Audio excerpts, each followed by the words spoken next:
Buenas tardes a todos. Vamos a comenzar entonces segunda clase práctica sobre autovalores y autovectores.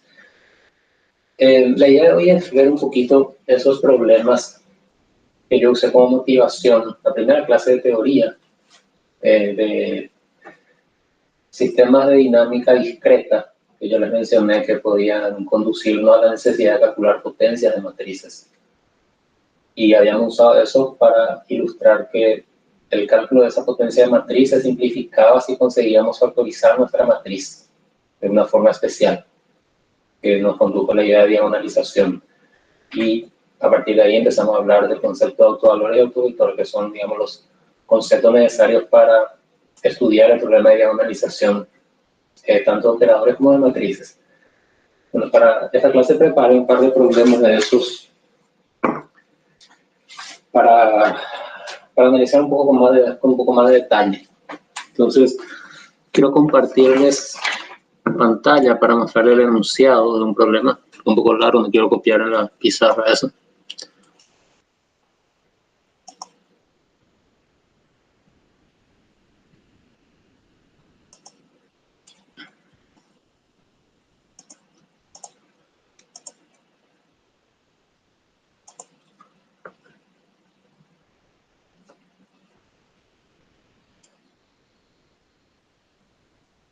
¿Están viendo mi pantalla?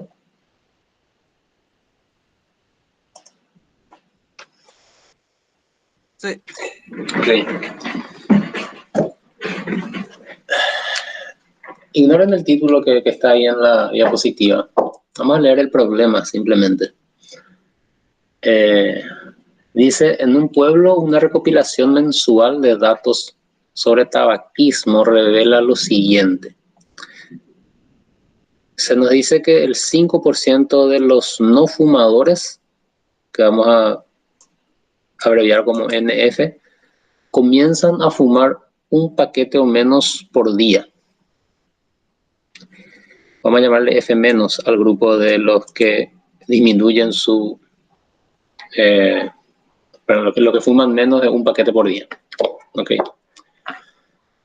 Estamos introduciendo dos grupos de personas diferentes ya en este primer ítem. El grupo de los no fumadores y el grupo de los que fuman menos de un paquete por día. Vamos a llamarle F-. Luego se nos dice que el 2% de los fumadores, perdón, de los no fumadores, comienzan a fumar más de un paquete por día.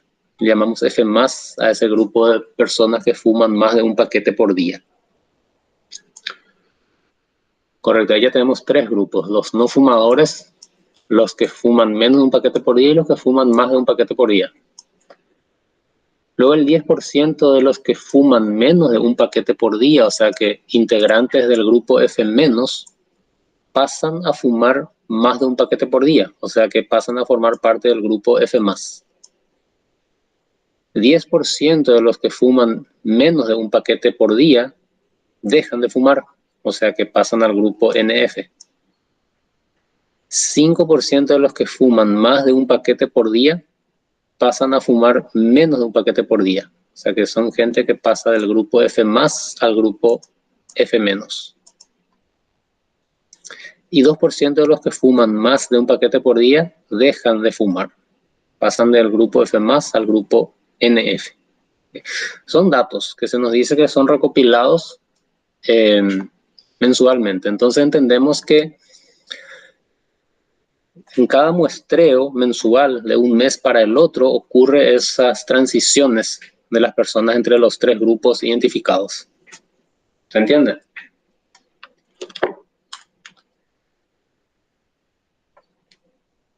Bueno, entonces voy a dejar de compartir pantalla acá para que no se confunda con todo lo que está ahí escrito. Vamos a comenzar a desarrollar ese problema.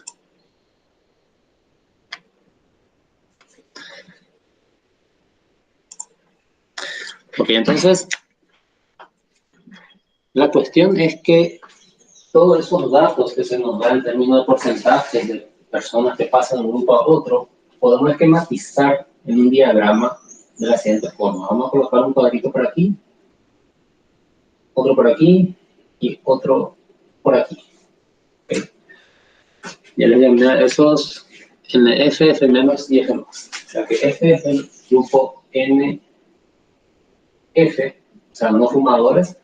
Este es el de los que fuman menos de un paquete por día y este es de los que fuman más de un paquete por día. ¿Ok? Y esa información en los ítems que se nos dio en porcentaje de personas que pasan de un grupo al otro, vamos a representarlo mediante flechas de transición entre estos grupos o estados, podemos llamarlo también, con ciertos pesos. Entonces, el primer ítem decía 5% de los no fumadores comienzan a fumar menos de un paquete por día. O sea que hay una transición del grupo de no fumadores al grupo de los que fuman menos de un paquete por día. Y el 5% que se nos dice ahí en los datos, vamos a representarlo mediante 0,05. ¿Ok? Esta es la fracción que corresponde al 5%. ¿Se entiende? Sí. Bien, después el segundo ítem decía el 2% de los no fumadores comienzan a fumar más de un paquete por día. O sea que pasan directamente de no fumar a fumar bastante aquí. Pero una fracción pequeña, el 2% de los integrantes de este grupo lo que hacen eso. ¿Ok? Fíjense que estos dos juntos suman 7%. O sea que del total que hay acá en este grupo, 7% abandona el grupo, ya sea para ir al grupo de los que fuman menos de un paquete o al grupo de los que fuman más de un paquete por día. El resto de las personas que estaban en ese grupo de no fumadores permanecen en ese grupo. Eso no está dicho explícitamente en el enunciado, pero asumiremos eso, dada la falta de información respecto del resto de las personas. Se nos dice que este porcentaje migra a otro grupo, entenderemos que el resto queda acá. O sea que hay una fecha de transición del Estado sobre sí mismo con un peso de 0,93. ¿Me siguen hasta ahí? ¿Todos? Sí. Sí. Bien. Bueno, y análogamente vamos a analizar los siguientes ítems. El tercer ítem nos decía 10% de los que fuman menos de un paquete pasan a fumar más de un paquete por día. O sea que hay una transición aquí con un peso de 0,1. Correcto. Y 10% de los que fuman menos de un paquete por día dejan de fumar. O sea que hay otra flecha de transición aquí, con peso 0,1 también. Y concluimos también, fíjense que del grupo de los que fuman menos de un paquete por día, un total del 20% abandona el grupo, ya sea para ir a fumar más o dejar de fumar. El resto, que es el 80%, vamos a tener que quedar aquí. O sea que hay una flecha aquí con peso 0,8. Correcto. Los últimos dos ítems nos dicen 5% de los que fuman más de un paquete por día pasan a fumar menos de un paquete por día. O sea que hay una transición de este grupo para aquí. 5%, o sea que 0,05 es el peso de esa transición. Y 2% de las personas de ese grupo dejan de fumar. O sea que tenemos una transición aquí, con peso 0,02. ¿Correcto?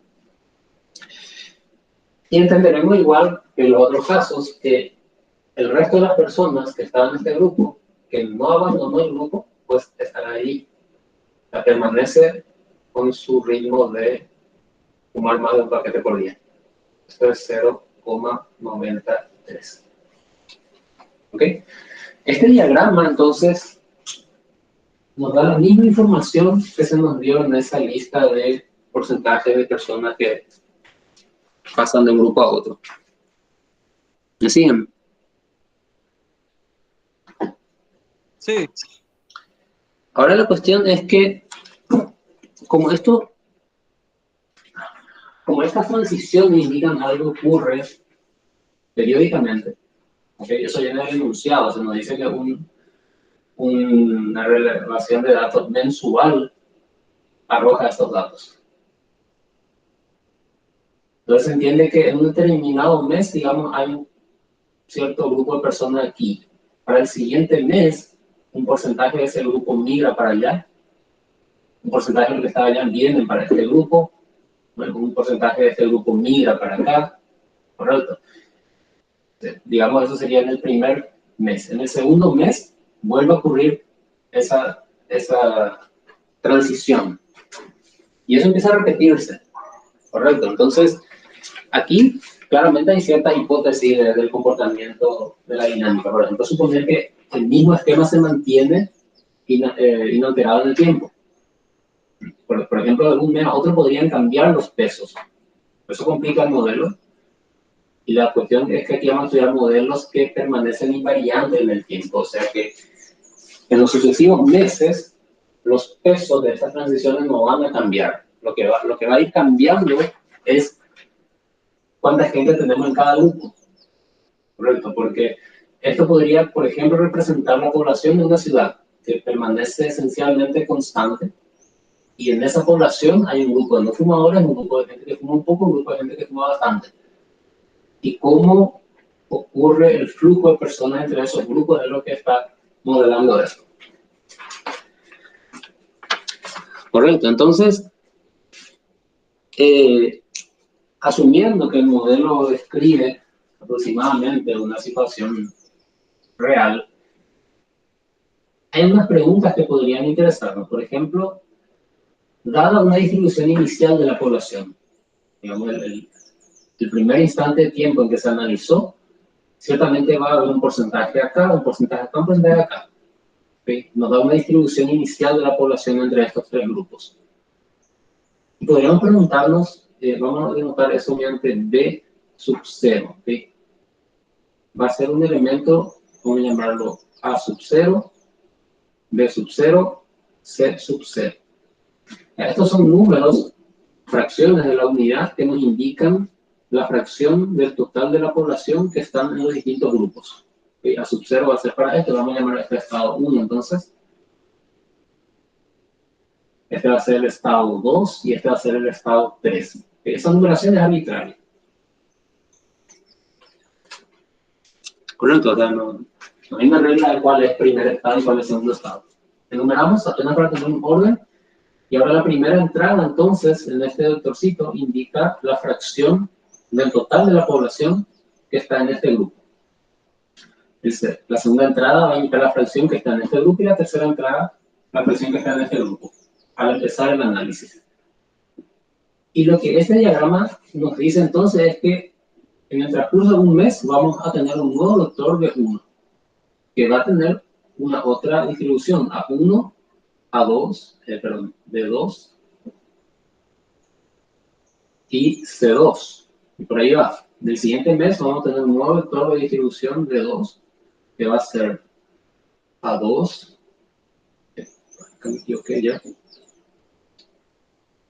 C1, B2, C2. ¿Ok? Y eventualmente nosotros querríamos una expresión general tal vez para el 40º mes, por ejemplo. A sub K, B sub K, C sub K. ¿Por qué queríamos esto? Porque, por ejemplo, podríamos querer saber cómo hacer la distribución luego de una cierta cantidad de meses. Por ejemplo, 12 meses. ¿Qué va a pasar con esta población en 12 meses? Entonces, lo que estaría muy interesado en calcular D sub K para K igual a 12. O sea que, por ejemplo, D sub 12, ¿cuánto es? ¿Qué es? ¿Cómo es ese vector? Y otra pregunta es, ¿qué pasa a largo plazo?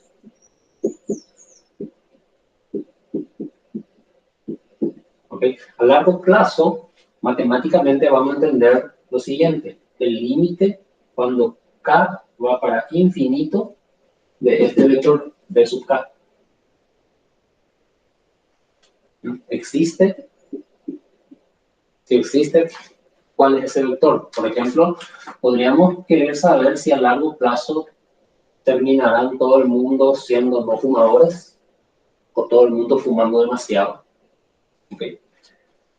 ¿Se entiende la naturaleza de la pregunta? El posible interés que puede tener esto. ¿Podés volver a repetir esa última parte, profe, por favor? Dado que asumimos que este diagrama describe la dinámica del flujo de personas entre los distintos grupos, podemos plantear la siguiente pregunta. ¿Qué pasará a largo plazo? Suponiendo que la dinámica se mantiene de esta forma en el tiempo, ¿qué pasará a largo plazo? O sea, después de mucho tiempo significa eso. Podría, por ejemplo, este diagrama de transiciones implicar que si dejamos pasar mucho tiempo, eventualmente todo el mundo va a dejar de fumar y todos se van a concentrar aquí. O tal vez todo el mundo termina aquí, o todo el mundo aquí, o tal vez haya una distribución de equilibrio, ¿sí? Es natural pensar que nadie va a terminar, no va a terminar completamente aquí, porque si en un determinado mes están todos aquí, en el siguiente ya hay un flujo para los otros grupos.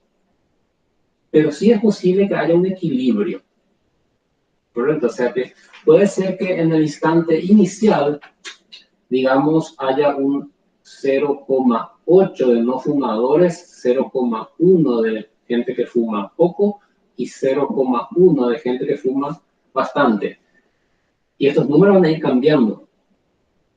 Y en el límite, a largo plazo, entenderemos el límite cuando acaba para infinito de ese vector de distribución. Es posible que ese límite exista o no exista. Como todo límite, tenemos que analizar su existencia y en caso de que exista, intentar calcular. Eso, si existe el límite, significaría que esta distribución se estabiliza en algún valor, que tal vez no va a ser este original.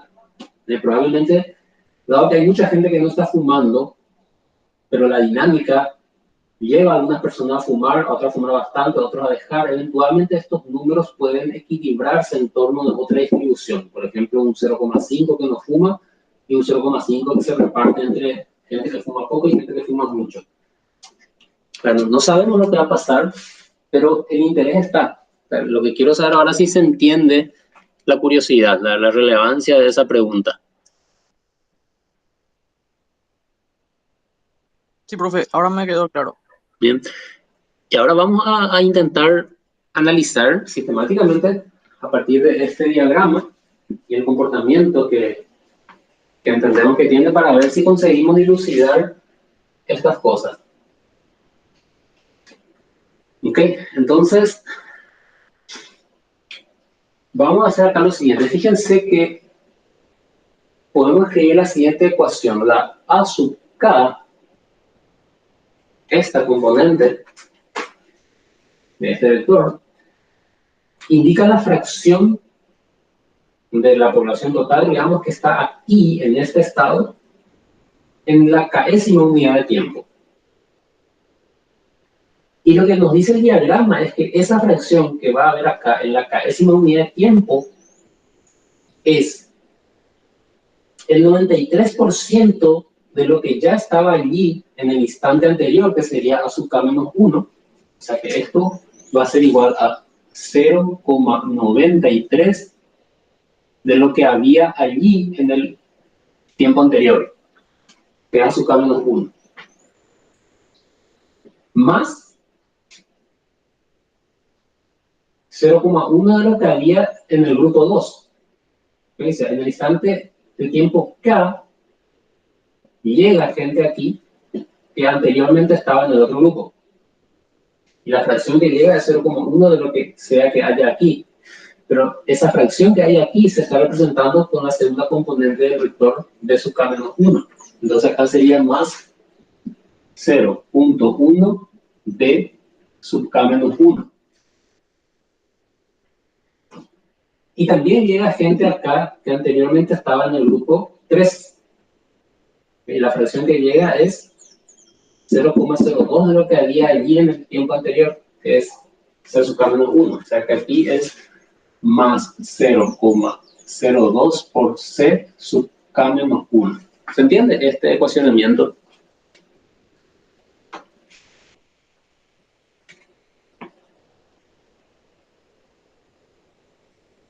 ¿Correcto? Ok. Bueno, similar a eso podemos analizar las otras componentes, B sub K y C sub K. Entonces, fíjense, B sub K sería, solo para mantener ya en la primera columna los términos con A sub K, luego con B sub K y luego con C sub K, vamos a analizar primero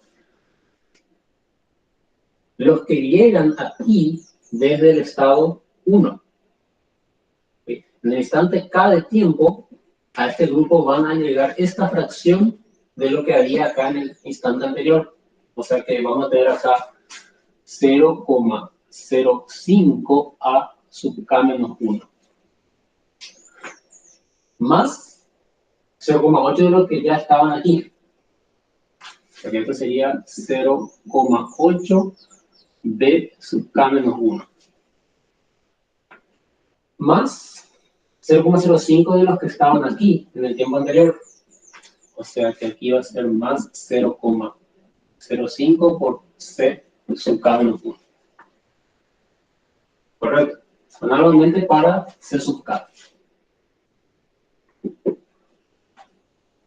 En C sub K llegan desde el grupo 1 0,02 de lo que había en el tiempo anterior. 0,02 por A sub K menos 1. Llegan del grupo 2 0,1 de lo que había allí en el tiempo anterior, que es B sub K menos 1. Y permanecen allí 0,93 de los que estaban ya desde el tiempo anterior. 0,93 C sub K menos 1. ¿Correcto? ¿Me siguen hasta ahí? Sí. Bien. Ahora fíjense que podemos expresar esto en términos matriciales. Podemos indicar acá A sub K, B sub K, C sub K igual a una matriz que contiene estos coeficientes que están aquí. 0,93, 0,1, 0,02, 0,05, 0,8, 0,05, 0,02, 0,1, 0,93 multiplicado por A sub K menos 1, B sub K menos 1, C sub K menos 1. ¿Correcto? Podemos llamarle a esta matriz A, por ejemplo. Y a este vector ya le habíamos dado algún nombre, le habíamos llamado B sub K. Entonces este que está aquí va a ser B sub K menos 1. Entonces digamos una ecuación de esta forma. B sub K es una cierta matriz multiplicado por B sub K menos 1. ¿Estamos de acuerdo?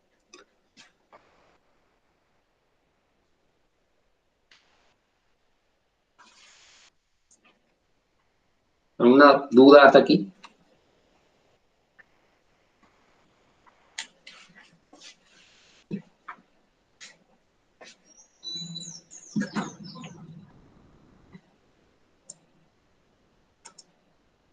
De mi parte, ninguna duda. Correcto. Bueno, ahora viene la cuestión. Este análisis que hicimos acá sirve para cualquier instante de tiempo. En cualquier instante de tiempo nosotros expresamos las fracciones de esa población en términos de la distribución en el instante de tiempo anterior.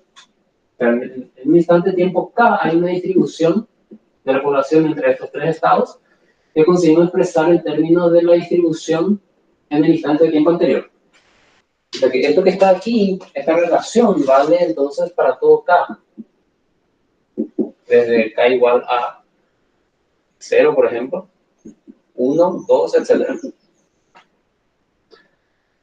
En particular, podemos entonces aplicar la misma relación a este vector que está aquí.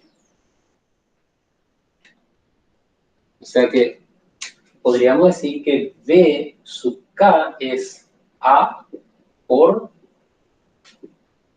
A por B sub K menos 2. ¿Estamos de acuerdo?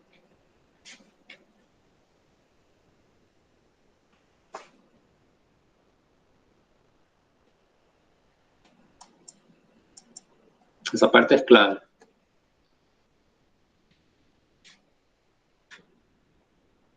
A mí no me quedó tan claro, profe. Ok. Me estoy diciendo que esta relación que obtuvimos aquí la obtuvimos para un instante K arbitrario. Los instantes acá son mensuales, muestreos mensuales, eso viene del enunciado del problema. ¿Okay? Lo que estamos diciendo es que la distribución que haya entre esos tres grupos en el késimo muestreo se expresa en términos de la distribución que había en el muestreo anterior para cualquier valor de K. O sea que una relación análoga a esta es válida para este vectorcito B sub K menos 1. O sea, podemos afirmar que esta distribución en el instante K menos 1 va a ser la misma matriz A multiplicada por la distribución en el tiempo anterior. O sea que estoy sustituyendo este vector por esto. ¿Estamos claros ahora? Sí, profe, gracias. Bien, entonces, fíjense que esto, estamos hablando acá de productos de matrices, ¿verdad? Productos de matrices y matriz por vector. Al fin y al cabo, producto matricial. Esto viene a ser A al cuadrado multiplicado por B sub K menos 2. ¿Qué pasa el mismo truco acá con este vector ahora? B sub K menos 2. Escribir esto como A cuadrado por A multiplicado por B sub K menos 3. Y saco la A para aquí. O sea que obtenemos A al cubo por B sub K menos 3. Si repetimos eso inductivamente, vemos que vamos a ir disminuyendo aquí el instante de tiempo que estamos considerando a costa de ir elevando la potencia de la matriz A. Cuando este número aquí sea igual a K, acá tendremos K menos K igual a B sub 0, que entendemos que es nuestro dato original. O sea, conocemos la distribución inicial que está aquí. Pero para haber llegado a B sub 0, acá tuvimos que haber elevado a la K. O sea que, inductivamente repitiendo este procedimiento, nos lleva a que el vector B sub K es A elevado a la késima potencia por el vector B sub 0. ¿Se entiende? Sí. Ok. Entonces ahí tenemos lo que había mencionado como motivación del primer día de clase de teoría, que sistemas que se describen de esta forma que nos conducen a un sistema de ecuaciones de esta naturaleza, donde aparece la necesidad de hacer un cálculo de potencia de matrices. Ahora podemos asumir que si conocemos la distribución inicial y conocemos las probabilidades de transición entre los estados del sistema, quiere decir que conocemos la matriz A, entonces podemos calcular A a la K, para cualquier K que nos interese. Puede ser costoso computacionalmente, es lo que habíamos dicho, calcular esta potencia de matriz. Pero, en problema computacional ahora, si conseguimos calcular a la 12, por ejemplo, vamos a multiplicar eso por el vector inicial de distribución y eso nos va a dar cómo está la distribución en el instante de tiempo que nos interesa. ¿Se entiende?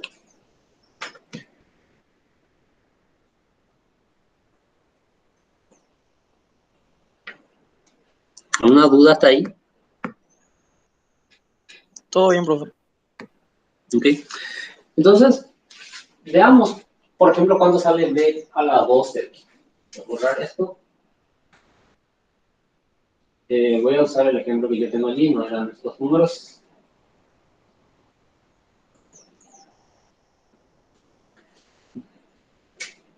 voy a poner acá D sub 0.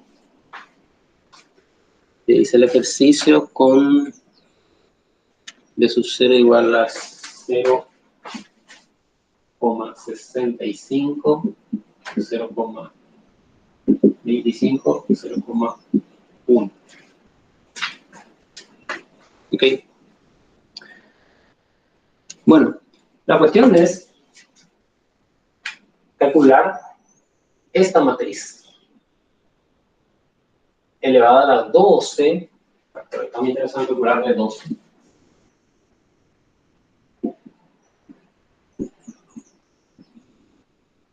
Calcular esto es costoso computacionalmente.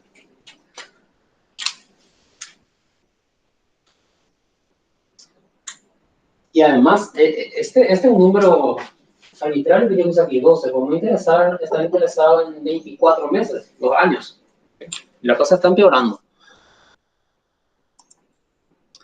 Pero peor todavía es la otra pregunta, de lo que pasa a largo plazo, porque a largo plazo lo que queremos es calcular el límite. ¿Recuerdan la pregunta número 2? Estamos interesados en el límite cuando k tiende para infinito de este vector de distribución.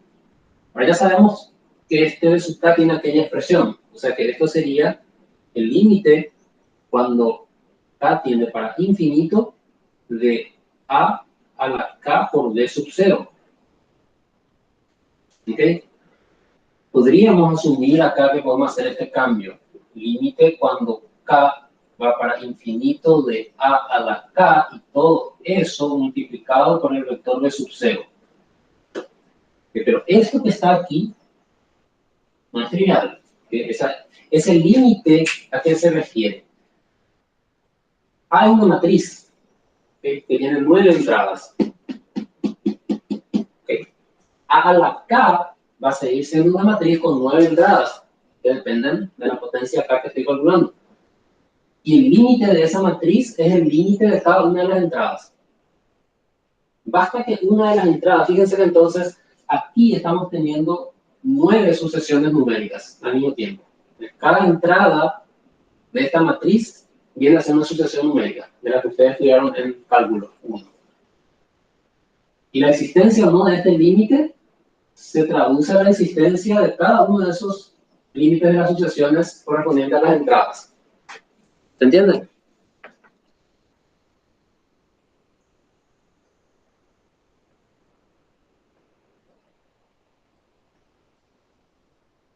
Sí.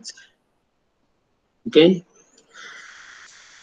Cuestión que basta que alguna de esas entradas, alguno de esos 9 límites no exista para que el límite como tal de la matriz esta tampoco exista. O sea que este límite debe existir si y solo si cada una de las 9 sucesiones generadas por la entrada de esta matriz tiene límite. En el fondo, para analizar esto, no nos basta saber o tener una máquina que nos calcule a la potencia que queramos, porque lo que necesitamos es una expresión, una relación analítica entre las entradas de la matriz y la potencia que estamos calculando para tratar de evaluar el límite. ¿Ok? Entonces, aquí es más fundamental la necesidad de simplificar la expresión de a la k. Y eso es lo que logramos con diagonalización. Correcto, entonces nosotros podemos plantearnos ahora lo siguiente. Supongamos que la matriz A, esta que está aquí, admita una factorización de esta forma, para que el D sea diagonal. ¿Okay?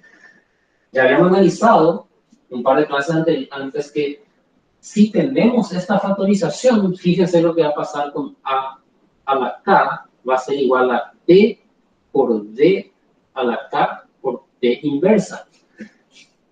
Y la cuestión es que dado que la matriz D es diagonal, calcular su késima potencia es simplemente calcular la késima potencia en los elementos de la diagonal. Que entendemos que es comparativamente fácil en relación a calcular la potencia de la matriz como tal. ¿Okay? Y entonces, si conseguimos esto, estamos reduciendo el cálculo de este límite a lo siguiente. O sea que estamos diciendo que el límite cuando k tiende a infinito de a a la k podría calcularse como p por el límite cuando k va para infinito de d a la k. Todo esto multiplicado por p inversa. ¿Okay? Probablemente calcular este límite sea bastante más fácil. Por lo menos tendremos simplemente que elevar a la késima potencia los elementos de la diagonal de D. O sea, vamos a tener una sucesión numérica de la forma constante elevada a una potencia k que va variando. Ese tipo de sucesiones entendemos muy bien cómo funciona, cuándo converge, cuándo diverge. Y si existe tal límite, entonces tendremos aquí una matriz que va a ser otra vez encima diagonal, porque fuera diagonal ya no pasa nada, es todo cero, y multiplicado por una matriz P y la inversa. Okay. Los cálculos son bastante más manejables que intentar calcular este límite de forma directa. Y ahora la cuestión es que con lo que habíamos desarrollado en las clases anteriores, nosotros tenemos herramientas para averiguar si esta suposición que está acá es factible. Se trata de analizar si la matriz es diagonalizable o no. ¿Qué tenemos que hacer para averiguar eso?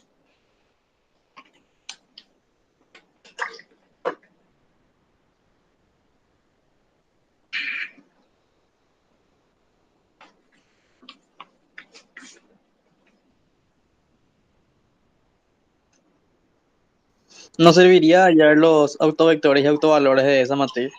Totalmente, eso es lo que hay que hacer. ¿Sí? Acá estamos descascarando en una cebolla esto. Llegamos a esta conclusión de que la distribución a largo plazo, matemáticamente lo entenderemos como este límite, llegamos a esto, queremos calcular este límite y decimos que si tuviésemos esta factorización con esta naturaleza, se nos simplificaría la vida. Y todo lo que estuvimos discutiendo en las últimas dos clases es justamente cómo podemos saber si dada una matriz, conseguimos factorizarla de esta forma. Y la respuesta pasa por los autopares. Tenemos que analizar si esta matriz tiene suficientes autopares. ¿Okay? 3 en este caso, porque visto como operador, está operando de R3 en R3. Y la diagonalizabilidad es equivalente a la existencia en R3 de una base de autovectores. Para el operador inducido por esta matriz, pero ya no hace falta ir a pensar en el operador. Ahora directamente sabemos cómo proceder con la matriz. Tenemos que hallar los autopares de esta matriz. Entonces, voy a borrar por acá. Profe, La cuestión es... Hola. una pregunta. Sí. Entonces, esa matriz que vos dibujaste ahí es una representación matricial de tu mapa que hiciste al comienzo.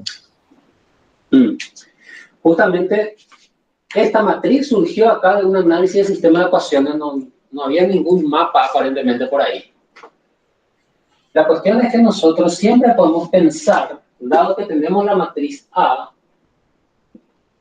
podemos pensar en este operador. ¿Sí? Y la diagonalizabilidad de este operador, habíamos discutido en las clases anteriores, es equivalente a la posibilidad de lograr esta factorización. ¿Y cómo diagonalizamos un operador? Dijimos, había que hallar sus autopares. ¿Y cómo hacemos eso? Lo primero era hallar una representación matricial de este operador en cualquier base. Pues elijamos la canónica, y entonces su representación es justamente esta matriz.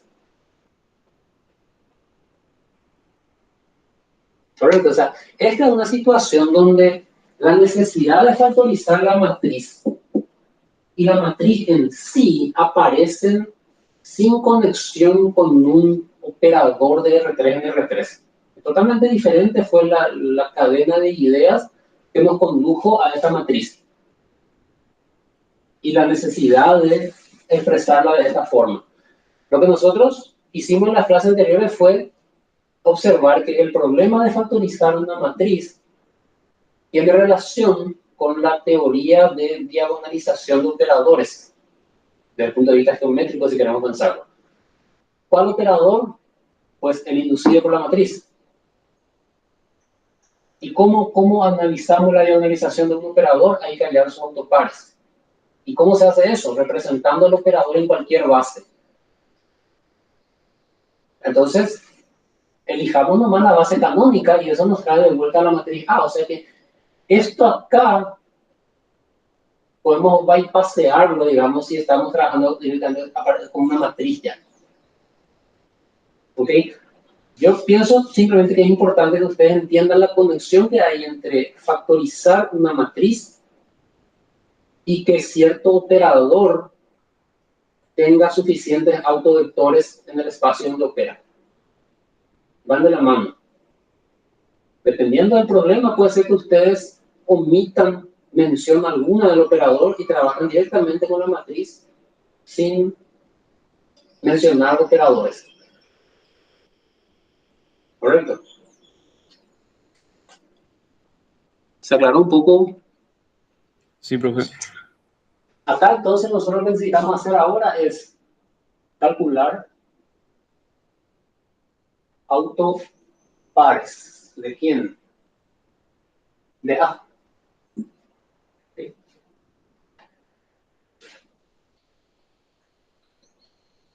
Y lo que estuvimos viendo ayer es la receta para hacer eso. Primero hay que calcular el determinante de A menos lambda por la identidad, igualar eso a 0 y eso nos da los valores del lambda, que son los autovalores, o por lo menos candidatos a autovalores. En este caso, ya calculé aquí, obtenemos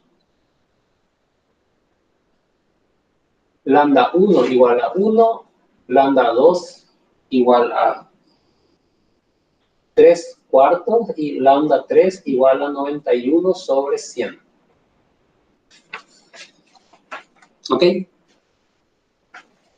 es el tipo de cosas donde ustedes pueden usar calculadora. ¿Qué hacemos con los autovalores? Para cada lambda sub i se pasa a analizar el sistema de ecuaciones, voy a llamarle x a esto, igual a 0. ¿Ok? Estos escalares, repasemos la teoría, las raíces de este polinomio, son los escalares que consiguen que esta matriz tenga núcleo no trivial. Cualquier vector no nulo en ese núcleo es un autovector asociado a dicho escalar. Entonces, estamos buscando los autovectores para poder diagonalizar nuestra matriz. Entonces hay que resolver este sistema homogéneo de ecuaciones. De paso, vimos en la teoría que concepto con multiplicidad algebraica, en este caso, tenemos 3 raíces reales diferentes para un polinomio que tiene grado 3. Eso significa que cada una de estas raíces tiene multiplicidad 1. Como autovalores, entonces, tienen multiplicidad algebraica 1. Y eso quiere decir que cada uno de ellos va a darnos un autovector, LI, y no más. Significa que en este sistema de ecuaciones, para cada uno de estos autovalores, yo no puedo tener más de una variable libre. No voy a hacer acá el proceso de escalonamiento. Háganlo ustedes, quieren practicar. Y esas informaciones que estoy dando de la multiplicidad algebraica y que nos puede darte más variables libres son señales para autodetectar errores. Si en el proceso de escalonar esto ustedes encuentran más variables libres que la multiplicidad algebraica de su autovalor, es que algo hicieron mal en las cuentas.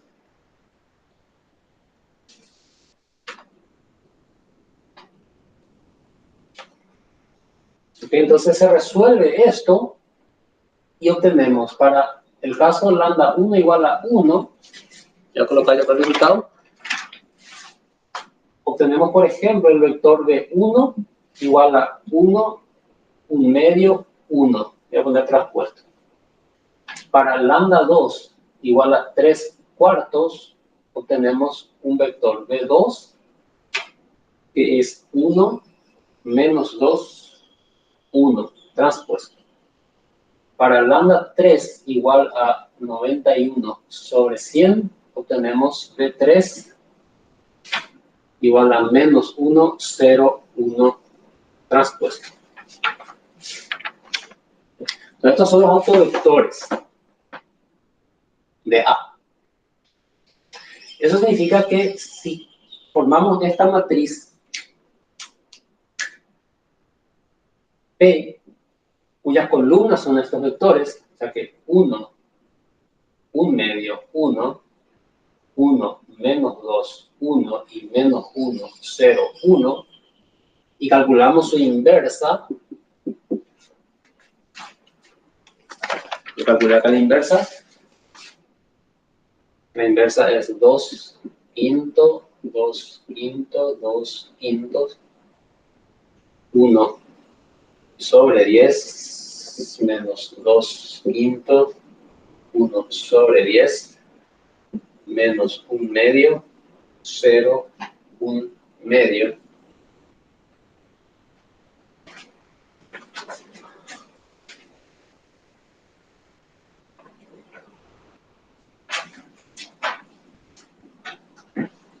Ok, entonces la matriz A, esa matriz que ya borré aquí, admite esta factorización P por D por T inversa, donde D es la matriz diagonal que contiene los autovalores, aquellos que están allá.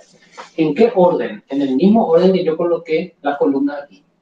Este era el vector autovector asociado a lambda 1 igual a 1. Entonces, primero 1 aquí. Luego viene el autovector asociado a lambda 2 igual a 3 cuartos. Entonces, 3 cuartos por aquí. Y luego viene este vector, que es el autovector asociado a lambda 3 igual a 91 sobre 100. Entonces, 91 sobre 100 por aquí. ¿Ok?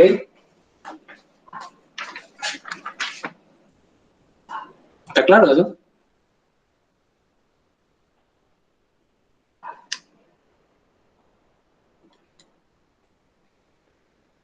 Decir, Sí, de mi parte. correcto. Entonces, veamos qué pasa aquí. Nuestra primera preguntita era B12, por simple curiosidad, ¿qué pasa después de un año? Entonces, esto era a la 12 por B sub 0. A la 12, usando esta factorización, es P por D a la 12 por P inversa. Y todo esto multiplicado por B sub 0. D a la 12 es elevar estos números a la potencia 12. Voy a colocar acá D a la 12. Estoy aproximadamente, ya redondeando a 3 decimales, 1, 0,032, 0,323. ¿Ok? Se hace el producto matricial.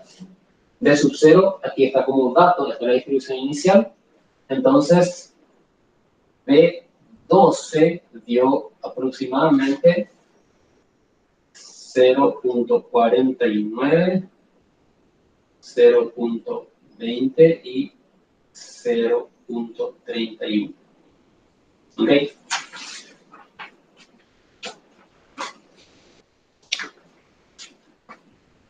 Fíjense que estos tres números siguen sumando 1, porque recuerden que B sub 0 me indica las fracciones de la población total que hay en cada grupo. ¿Ok? Y en total tiene que sumar la población total. O sea que la suma de estas fracciones tiene que dar 1. Con el redondeo puede que algo salga un poco desviado, pero si prestan atención, el redondeo tiene que redondear los números de forma que la suma de ellos sea 1. ¿Ok? Fíjense entonces cómo cambió ya la distribución luego de 12 iteraciones. Teníamos bastante más de la mitad en el grupo de no fumadores, bastante pocos que fumaban mucho, ¿sí? Y esto disminuyó bastante, bajó a menos de la mitad. El grupo que fuma relativamente poco se mantiene más o menos igual. Este creció bastante. Okay. O sea que la dinámica parece que lleva a la gente al grupo de los que fuman bastante. Eso en 2 iteraciones. Vamos a ver qué pasa a largo plazo, que era nuestra segunda pregunta sobre este sistema.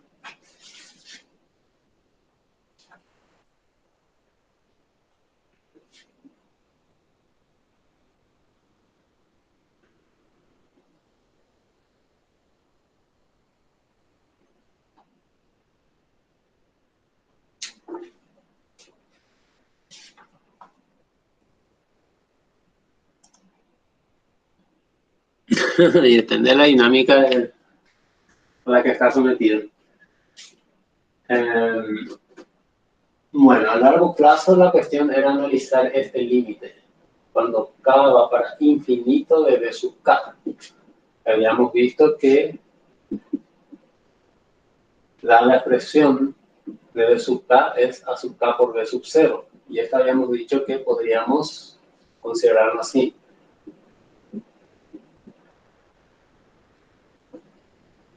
Pero la cuestión era analizar este límite. Entonces ahora sabemos que ese límite, cuando k va para infinito de a la k, es el límite cuando k va para infinito de p por d a la k por p inversa. ¿Correcto? P y p inversa no dependen de k. Entonces yo puedo sacarlos fuera del límite. Tenemos p por el límite cuando k tiende para infinito de d a la k por p inversa. Entonces hay que analizar esto. ¿Quién es d a la k? D a la k es esta matriz elevada a la k-ésima potencia. Lo que yo les había dicho es que el hecho de que d sea diagonal permite que esa potencia sea simplemente elevar los elementos de la diagonal a la potencia indicada. O sea que esto queda 1 a la k 3 cuartos a la k 9 sobre 100 elevado a 91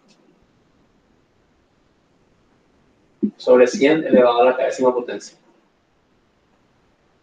¿Ok? Y el límite, cuando k va para infinito, es calcular el límite de cada una de las entradas. Ahí fuera de la diagonal es todo 0. A la k no afecta nada. 1 a la k, ¿cuál es su límite?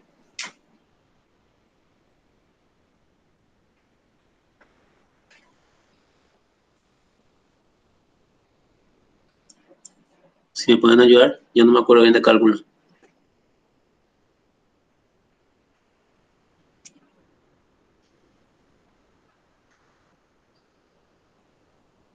Un usuario de cuidado, no quisiera que la E aparezca por aquí.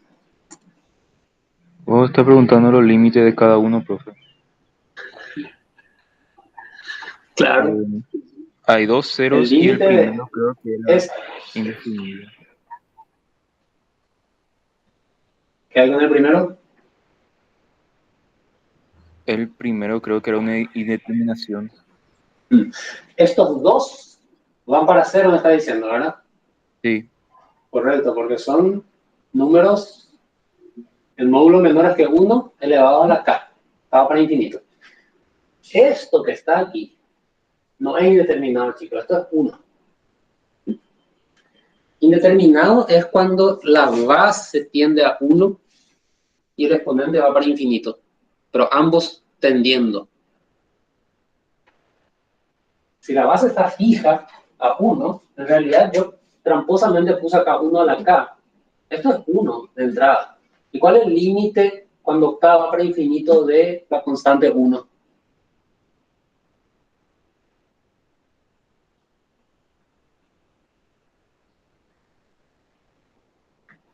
Uno.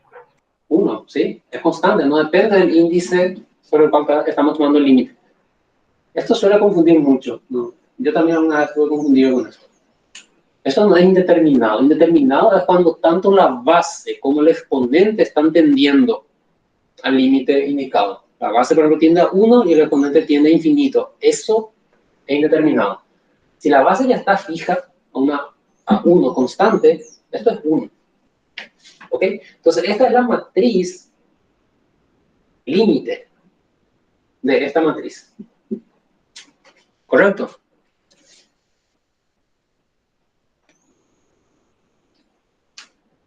Entonces ahora hay que hacer este producto matricial. Ya borré, pero P y P inversa están calculados. Entonces, P por D por P inversa, perdón, por D a la infinita, voy a llamarla este límite. Ok, esto es de infinito. Acá yo lo calculé. Sale la matriz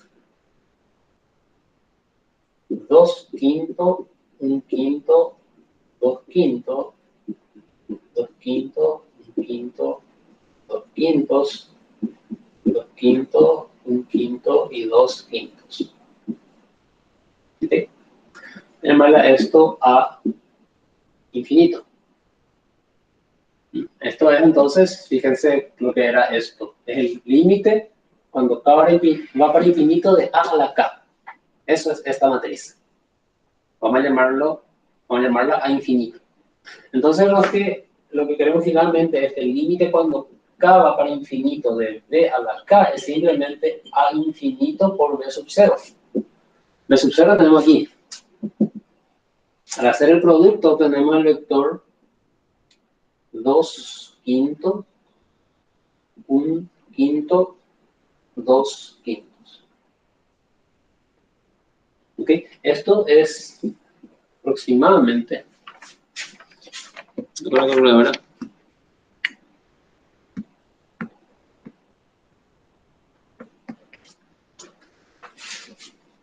cero coma cuatro, 0,2, 0,4.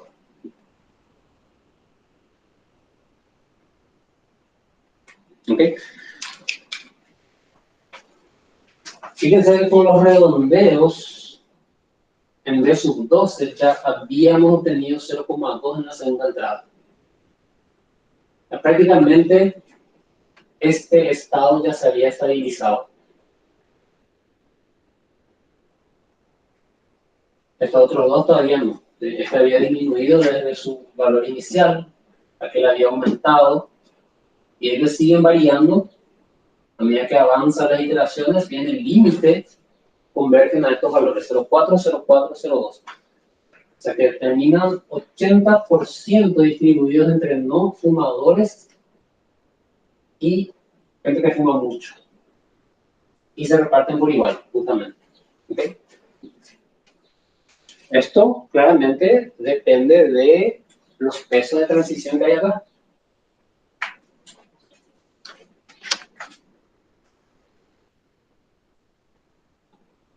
¿Se entendió? Sí. Ahora fíjense algo interesante aquí.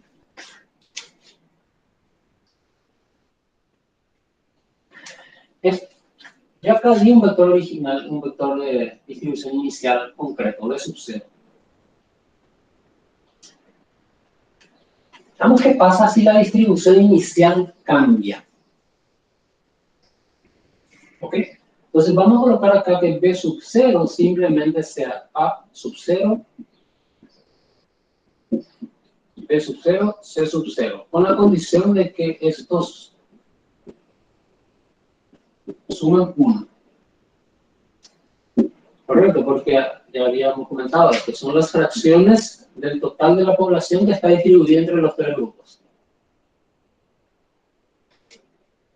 Entonces, la única parte donde interviene este vector es acá al final, para multiplicar el resultado de todo el proceso de límite por el vector de distribución original. O sea que el análisis hasta acá no va a cambiar por el hecho de que cambie la distribución inicial.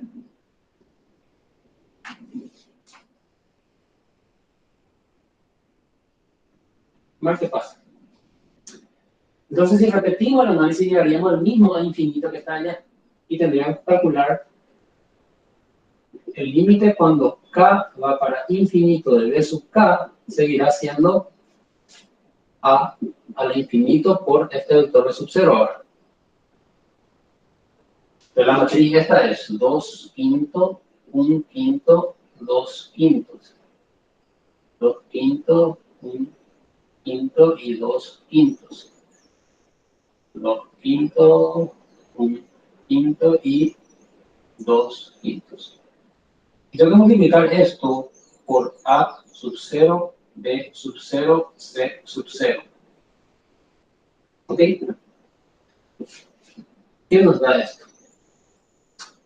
Esta fila por aquello, o sea que sale 2 sobre 5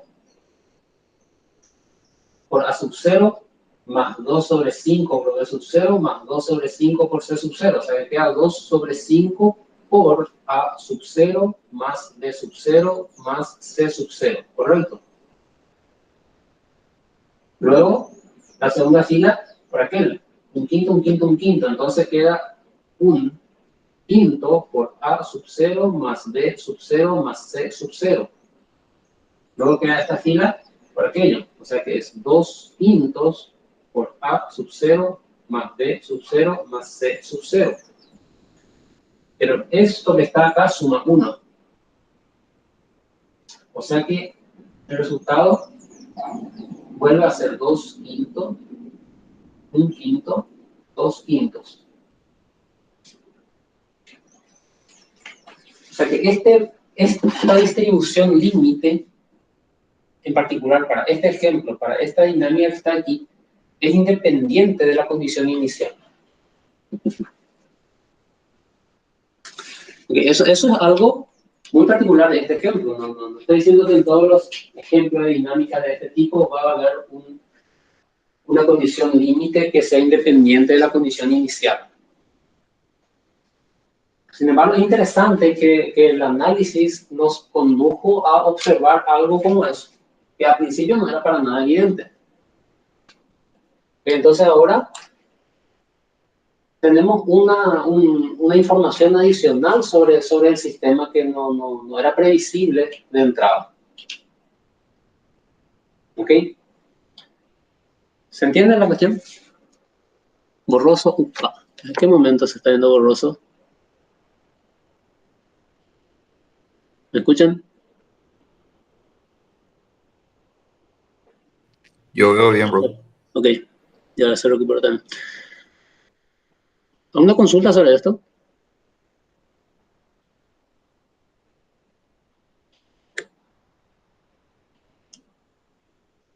Por mi parte no, al menos, profe. Bueno, esto que estamos viendo, este ejemplo, es un caso particular de toda una rama de la matemática que se llama teoría de procesos de Markov. ¿Okay? Entonces, el proceso de Markov es donde se estudian sistemas con cantidades finitas de estados entre los cuales hay transiciones, dadas por ciertas probabilidades de transición. Eso se puede estudiar desde el punto de vista matemático al analizar sus características, qué información sobre el sistema puede darnos indicios de cómo se va a comportar, qué pasa a largo plazo con el sistema, que es lo que estamos haciendo acá. ¿Okay? Y algunas de las aplicaciones de de los procesos de Markov, de la teoría de procesos de Markov, es justamente el modelamiento de sistemas dinámicos de este tipo. Por ejemplo, cuestiones sobre tabaquismo o epidemiología también. Okay, esto es obviamente el A del ABC de esa teoría. Tal vez un lindo curso de continuación de álgebra lineal junto con probabilidad porque de hecho teoría de Markov cae más en el terreno de probabilidad. Sería un curso de proceso de Markov, donde se desarrolle más profundamente y haya espacio para ver sus aplicaciones más realistas. Googleen un poquito proceso de Markov y su aplicación, que mucho de funcionamiento de los buscadores de internet y esas cosas que utilizan estas herramientas matemáticas. Álgebra lineal en realidad viene a ser como una herramienta para la teoría de procesos de Markov. Pero los fundamentos teóricos en sí son más bien del terreno de la probabilidad. Aparte, por eso no podemos dar mucho aquí, porque si ustedes no dieron todavía un curso de probabilidad, muchos de los conceptos relacionados con procesos de Markov no van a ser claros. El álgebra lineal es apenas una herramienta para esa teoría. Ok, vamos a ver otro ejemplito. Tenemos todavía una hora más o menos.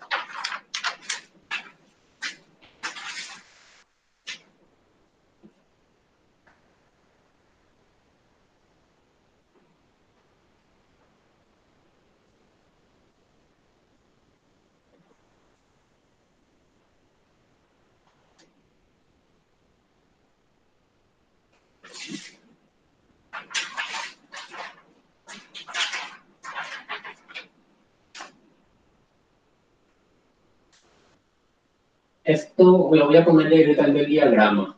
Entonces, el programa ya va de dato el diagrama. Primero estado S, estado E, estado M y estado M. ¿Okay?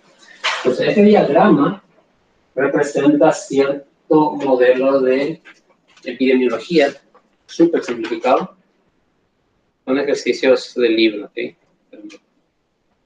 Imagínense que los problemas de epidemiología en la realidad van a ser enormemente más complejos de lo que vamos a estar discutiendo aquí. Tenemos 4 estados. Esto estaría representando estados dentro de una población.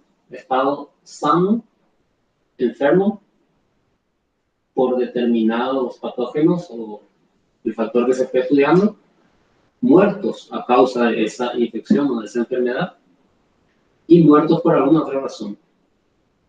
Entonces, se obtiene transición de este tipo. Del estado sano, eventualmente un individuo puede enfermarse, y eso ocurre con probabilidad 1/4. Del estado sano también un individuo puede morir por alguna otra razón, y eso ocurre con probabilidad 1/4.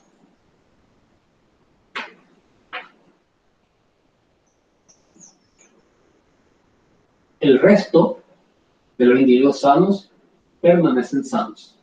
¿Okay? Entonces, esto es un medio.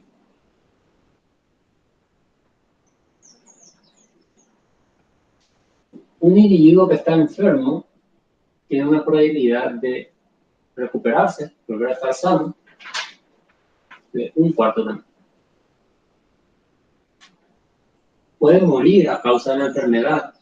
Entonces va a este estado que es muerte por la enfermedad, con probabilidad 1/8. Y puede morir, estando enfermo, puede morir por otras causas. Entonces va a este estado. Y esto es con probabilidad 1/8 también. ¿Okay? 1/8, 1/8, 1/4, 1/4, 1/2. ¿Okay? Entonces, y puede permanecer en el estado de la enfermedad con probabilidad 1/2. ¿Ok?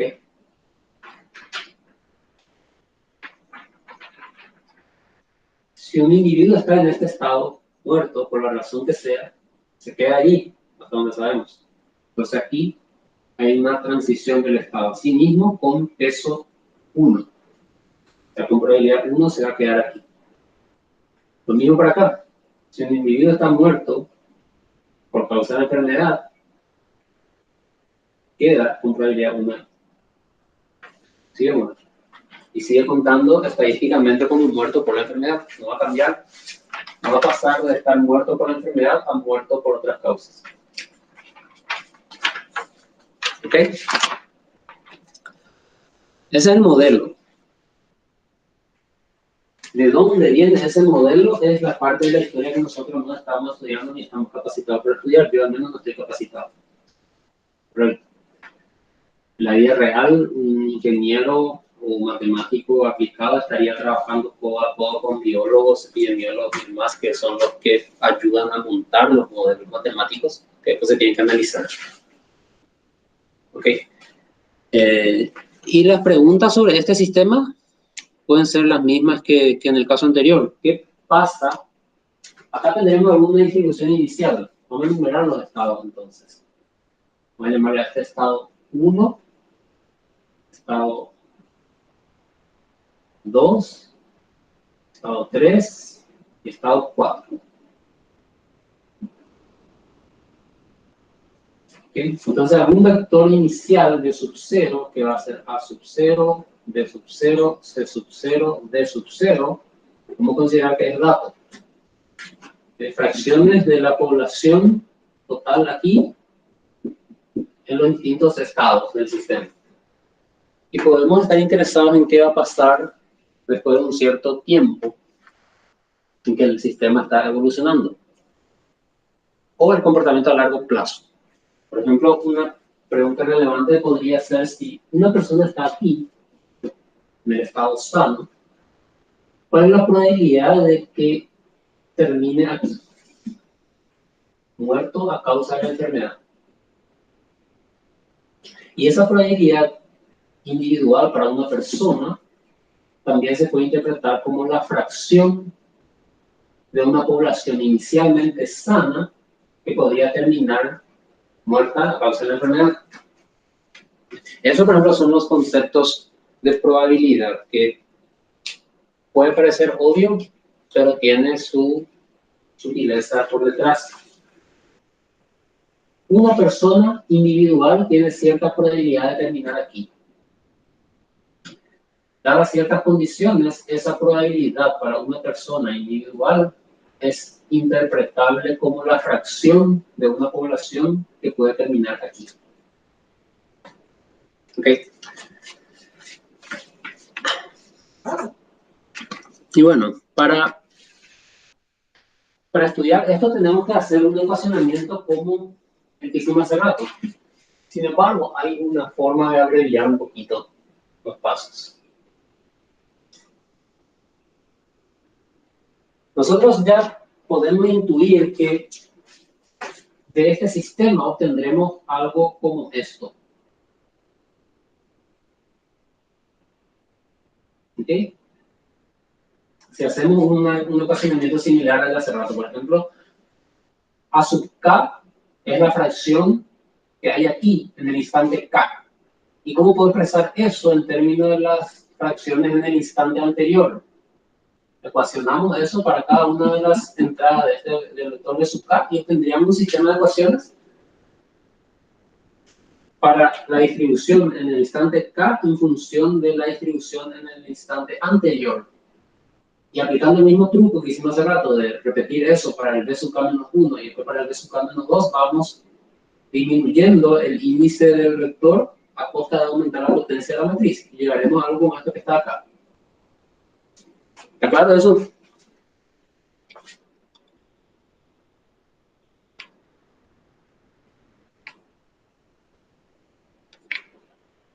¿Alguna duda? No, profe. Okay. Pueden hacer eso para que practiquen, pero yo les voy a mostrar una forma, digamos, de sistematizar ya ese procedimiento. Entonces vamos a colocar así, esta matriz M que estamos buscando, se puede construir así. Aquí, la entrada de la matriz M, vamos a llamarlo M sub IJ, y esto va a representar la probabilidad de ir del estado J al estado I. ¿Okay? Es una convención. ¿Por qué no de I a J? Pues si hacemos de I a J, vamos a obtener la transpuesta de la matriz que hubiéramos obtenido haciendo el ecuacionamiento que nos condujo hace rato a nuestra matriz. Para obtener la misma matriz, o la matriz análoga al ejemplo anterior, y no la transpuesta, tenemos que interpretar que las entradas de esta matriz son los pesos que están aquí para ir del estado J al estado I. O sea que la entrada 1, 1 indica la probabilidad de transición del estado 1 a sí mismo. O sea que es este un medio que está aquí. Acá, ¿quién está? Acá está la entrada 21. O sea que esto es M21. Y eso va a representar la probabilidad de ir del estado 1 al estado 2. O sea que esta transición que está aquí. Esto es un cuarto. Luego aquí, ¿quién está? Está a 31. O sea que es la transición del 1 al estado 3. El estado 1 es aquí y el estado 3 es aquí. La ausencia de una flecha directa indica que la probabilidad de esa transición directamente es 0. ¿Okay? Entonces, esto se completa con 0. Acá, ¿quién estaría? M41. Es la probabilidad de ir de 1. Acá yo me equivoqué con este. Este no era el estado 2. Esto era M21. Es la transición del 1 al 2. O sea que es esta transición que está acá. Que justamente también era un cuarto. ¿Okay? Esto representa la transición del 1 al 3. No existe esa transición directa, entonces es 0. Y acá tenemos la transición M41, o sea, del 1 al 4. 1 al 4 es este que está acá. Aquí va un cuarto. ¿Se me olvidó ahí?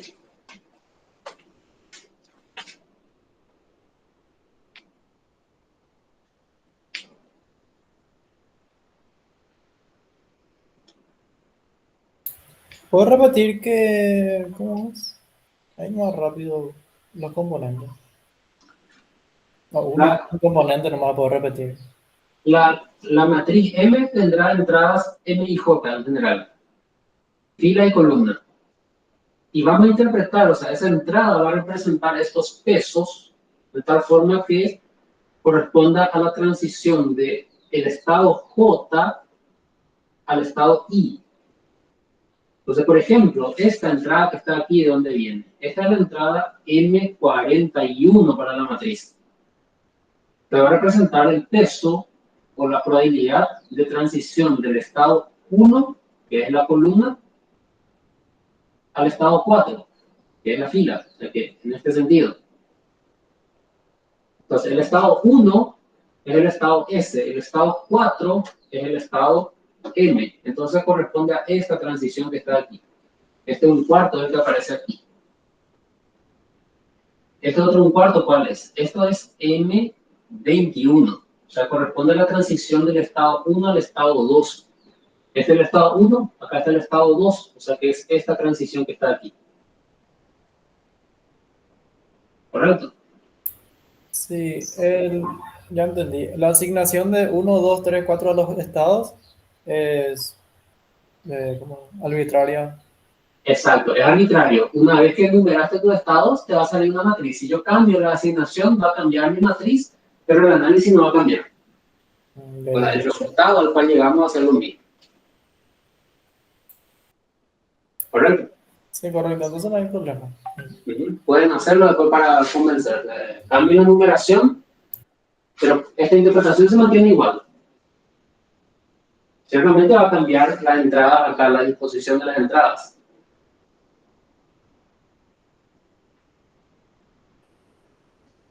Eso correspondería, fíjense que el cambio de la numeración correspondería a un cambio entre las componentes aquí. Porque acá yo estoy considerando que la primera entrada corresponde al estado 1, la segunda al estado 2, etc. Y esto va a ser dato. Números. Vamos a suponer que el vector inicial sea 0,2, 0,2, 0,2. 3 y 0,3.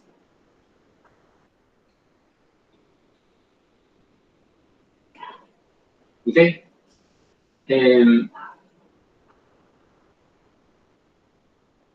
Si yo cambio la numeración, probablemente tenga que colocar el 0,3 en otra entrada del vector. Eso va a venir en el problema. Si yo cambio, este es estado 2 y estado 3. No sé que yo intercambio estos números. Correcto.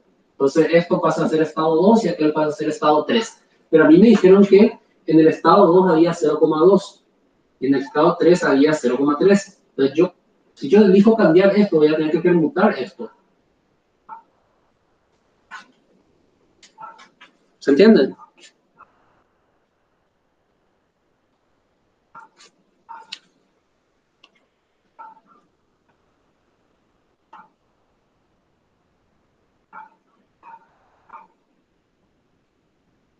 Pinta que no.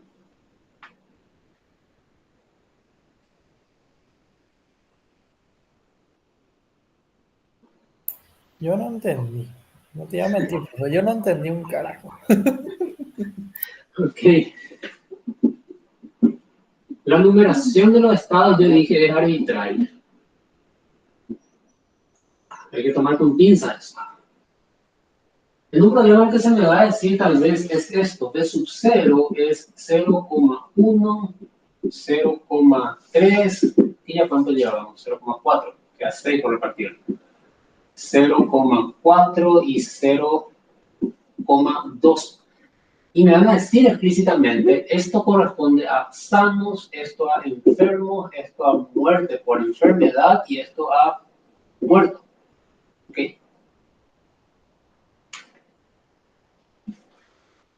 Los estados no tenían numeración hasta que se me dio este vector inicial en que me dicen tu primera componente corresponde al estado sano, tu segundo al estado enfermo, tu tercera componente al estado muerte por enfermedad y tu cuarta componente al estado muerto por cualquier otra enfermedad, ¿verdad? Entonces, este orden en el vector me dictamina la numeración de los estados. De acuerdo a esto, el primer estado tiene que ser S. El segundo estado tendrá que ser E, como está acá. El tercer estado tendrá que ser ME, como está acá.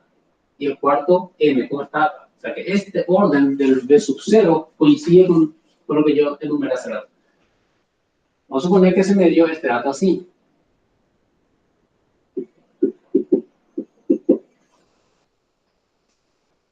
Si se me da el dato así, me están dictaminando que el orden de los estados es en este orden que está acá.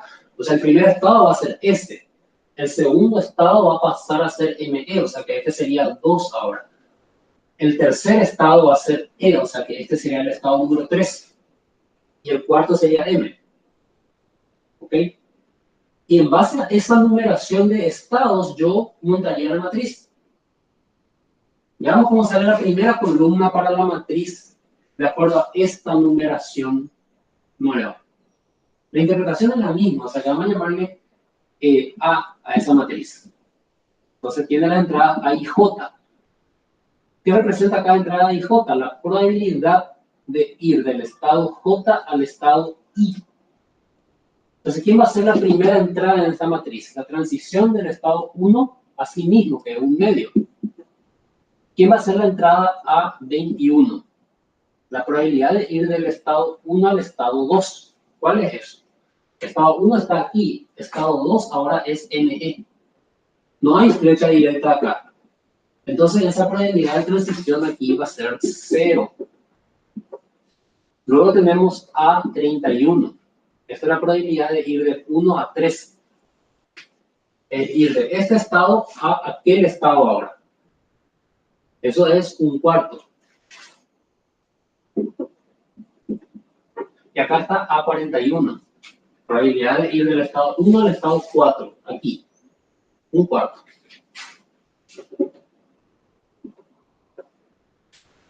Es diferente a esta primera columna. Justamente preguntaron estos dos de acá. Porque yo cambié la numeración de los estados. Anteriormente E era 2 y M era 3. Ahora cambié esos números, el número de los estados. Entonces cambian las entradas en la matriz, pero no la interpretación.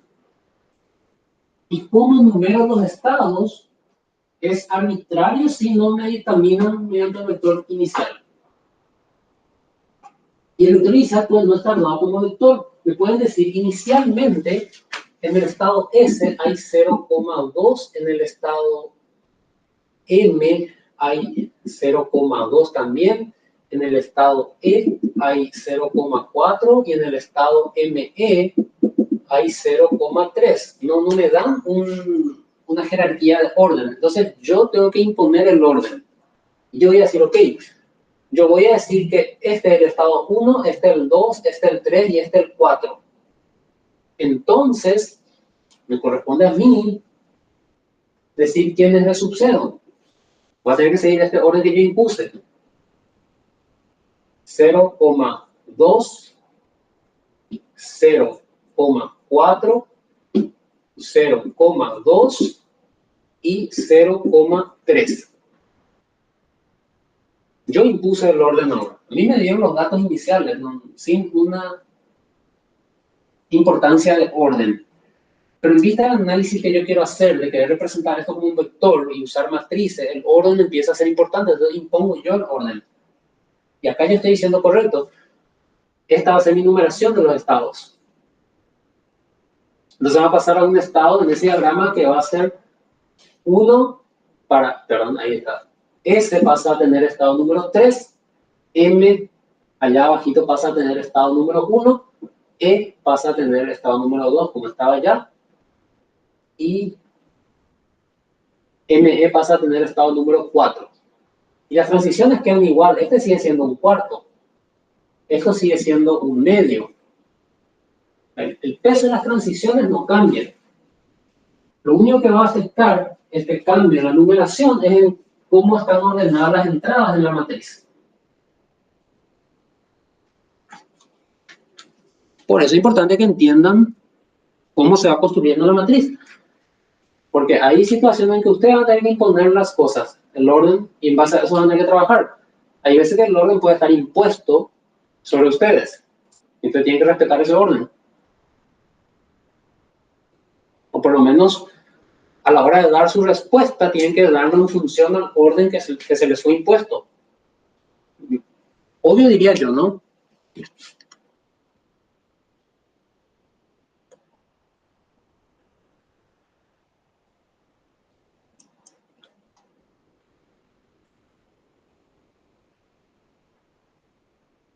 ¿Sí, la duda?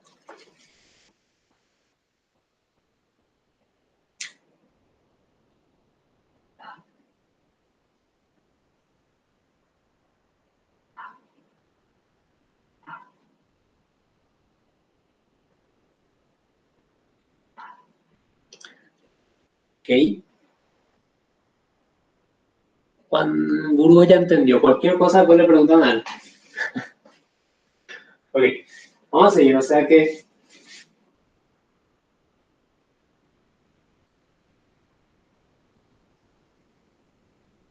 esto va a ser más recurrente de lo que ustedes imaginan si es que todavía no tienen la experiencia. Los modelos pueden dejar muchas opciones abiertas a la interpretación del analista que va a analizar el modelo. Okay. Puede haber otra forma de analizar esto que no sea con matrices, y entonces tal vez el concepto de orden que estamos acá debatiendo sea irrelevante. Lo que nosotros queremos aplicar matrices, y toda una teoría de organización de matrices, las matrices son sensibles al orden de sus entradas. Y es el orden en que están las entradas va a quedar supeditado a la numeración que nosotros le asignemos a los estados. Y esa numeración tiene que ser consistente con cómo escribimos los vectores de distribución. El sentido común es al final y al cabo. Que el análisis termine dando los mismos resultados es interesante, sí. Y Tal vez no sea obvio, pero pueden hacer después ustedes con la numeración diferente. Repetir todo el análisis con otra numeración consistente con su vector de estados y ver que se obtienen los mismos resultados. Completemos esta matriz.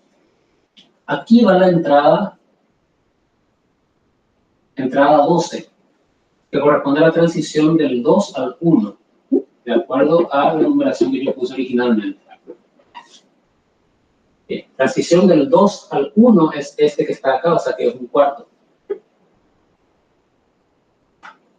Luego tengo la transición del 2 al 2, o sea que eso que está acá, un medio. Luego tengo la transición 32, la entrada 32 que es la transición del 2 al 3. O sea que del 2 al 3 es este 1/8 que está aquí. Y finalmente la entrada 42, que es la transición del 2 al 4, que es esta transición, o sea que es 1/8 otra vez. ¿Okay? Luego tenemos la tercera columna. La columna indica el estado del cual se va a partir y la fila indica el estado al cual se llega. La tercera columna entonces corresponde al estado de origen aquí. Y aquí ya sabemos que la gente no se va a ir a ningún lado. Se queda ahí, excepto la transición trivial sobre sí misma. Entonces esto es 0, 0, 1, 0. La cuarta columna corresponde al estado de origen este que está aquí. Y también sabemos que aquí la gente no se va a ir a ningún lado. Entonces va a ser 0, 0, 0 y 1 que corresponde a esta transición trivial. Y esa es la matriz. ¿Y nosotros qué estamos buscando? Lo mismo de hace rato. Por ejemplo, calcular el vector de distribución para algún valor k. Esto sabemos que es m a la k por d sub 0. O tal vez estamos interesados en el límite de ese vector de distribución. Y esto sabemos que termina siendo el límite cuando k va para infinito de m a la k por d sub 0. Y ya sabemos que calcular este límite se va a facilitar mucho si conseguimos diagonalizar esa matriz. Y ya sabemos que diagonalizar esa matriz conlleva a calcular sus autopares. Entonces, tenemos que calcular determinante de m menos lambda por la identidad igual a 0, allá lambda. Y acá quería aprovechar para mostrarles algo. Esto que está acá es p sub m de lambda, ¿sí? El polinomio característico de la matriz M. Fíjense que la matriz M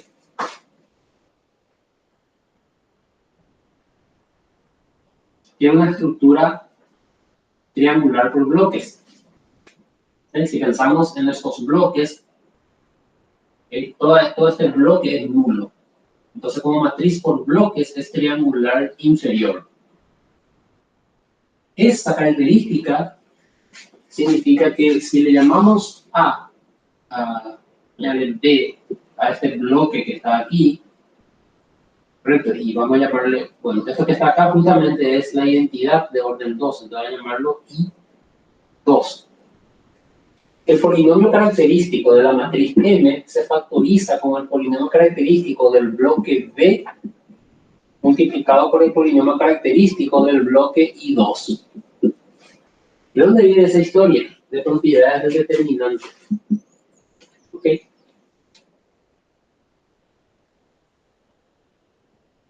Están las notas de discusión sobre esto, pero es solo aplicar propiedades del determinante. El determinante de una matriz por bloques es el producto de los determinantes de los bloques. Eso, en términos de lo que a nosotros nos interesa, se traduce en una factorización del polinomio característico.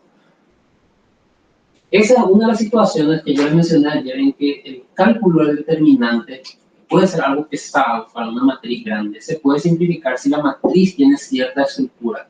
Esta es una de las estructuras favorables, triangular por bloques. La matriz original es 4 por 4. Eso da un polinomio de grado 4 ya. Está ahí al borde de ser un polinomio para el cual no tenemos fórmulas cerradas. De 5 para adelante no hay fórmulas para hallar raíces. En cambio, los bloques son 2 por 2 solamente. Entonces, este polinomio es de grado 2, este polinomio es de grado 2. Hallar sus raíces es fácil. Tenemos la fórmula cuadrática para eso. Entonces, ¿quién es P sub B de lambda? Es el determinante de este bloquecito. Voy a escribir acá. 1/2 menos lambda, 1/4, 1/4, 1/2 menos lambda. ¿Sí? Igualamos esto a 0 y esto nos da lambda 1 y lambda 2. El valor de lambda 1 es 1/4 y esto es 3/4. Y P sub I2 de lambda es el determinante de este bloquecito de acá. O sea que es 1 menos lambda, 0, 0, 1 menos lambda. ¿Okay? Igualamos esto a 0 y esto nos da lambda 3 igual a 1 con multiplicidad algebraica igual a 2.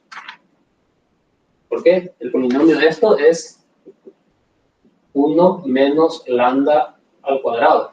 Estamos igualando eso a 0. Esto que está acá es la multiplicidad algebraica de esta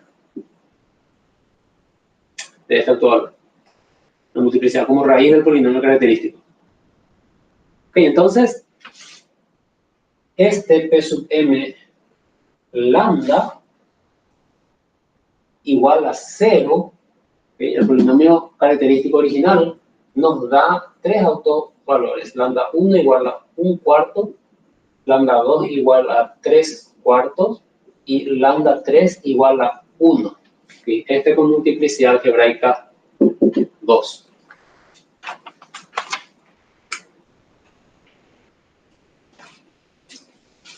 Fíjense entonces que solo tenemos 3 autovalores diferentes. Estos dos tienen multiplicidad algebraica 1. Cada uno de ellos va a darnos un autovector. Aquí tenemos 2 autovectores. Este de acá tiene multiplicidad algebraica 2. Entonces, ese autovalor sí o sí tiene que darnos un autovector. En eso no puede fallar. Pero podría darnos un segundo o no darnos un segundo autovector. No está garantizado que un autovalor de multiplicidad algebraica elevada siempre nos dé todos los autovectores que podría darnos. Existen situaciones de carencia y lo que pasaría entonces, si este autovalor llegase a darnos un solo autovector, entonces tendríamos en total solo 3 autovectores LI. Nos completamos una base de R4, que es donde esta matriz estaría operando. Entonces esta matriz no sería diagonalizable. Chao, esta historia que queríamos hacer acá.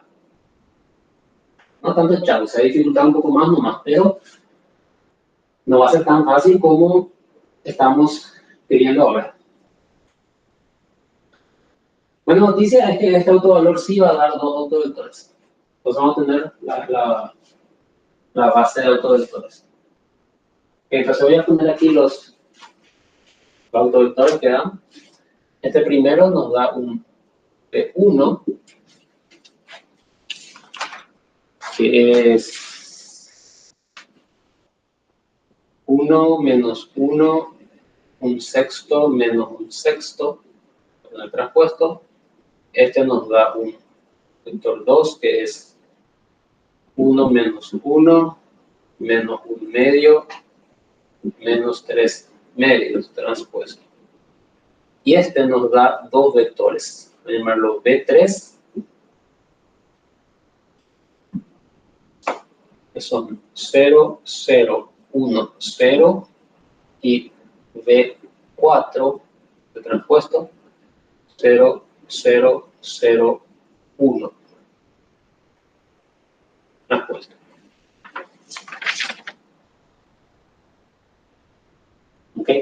Tengo ahí los 4 autovectores.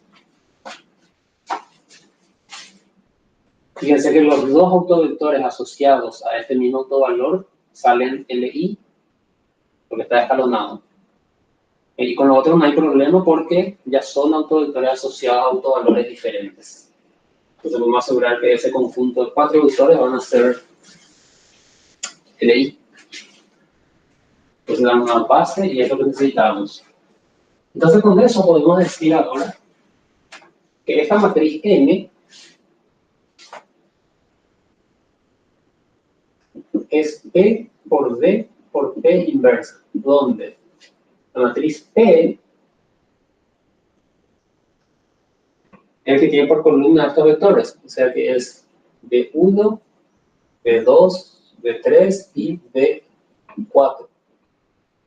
Su inversa tiene que calcular, y D es la matriz diagonal que tiene en su diagonal los autovalores correspondientes a estos autovectores. O sea que B1 corresponde a 1/4, o sea acá viene 1/4.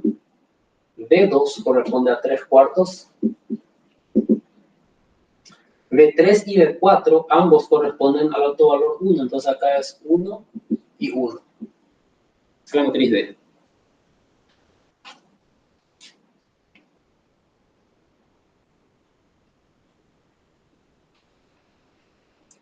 ¿Correcto?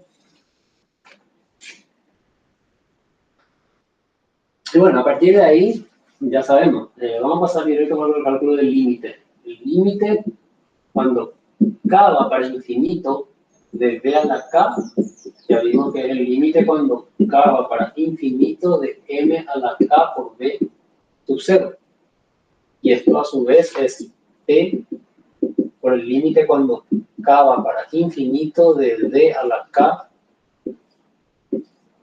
por P inversa, y todo eso por B sub 0.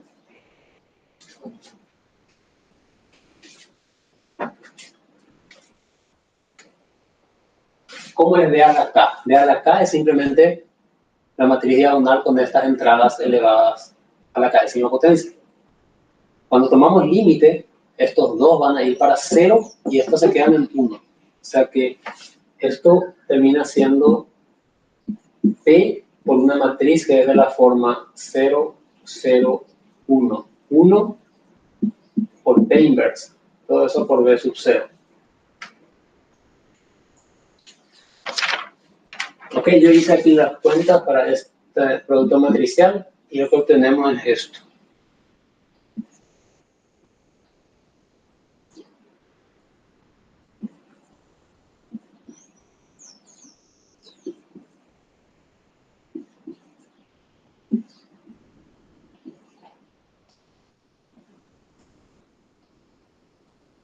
Multiplicado por B sub 0. Ok. Bueno, ¿dónde llegamos?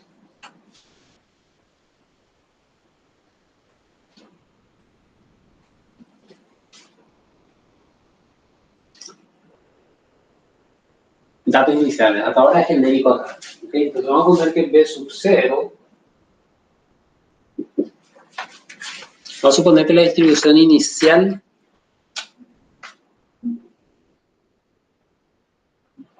Aquí. Vamos a tomar esta distribución inicial. 1, 0, 0, 0.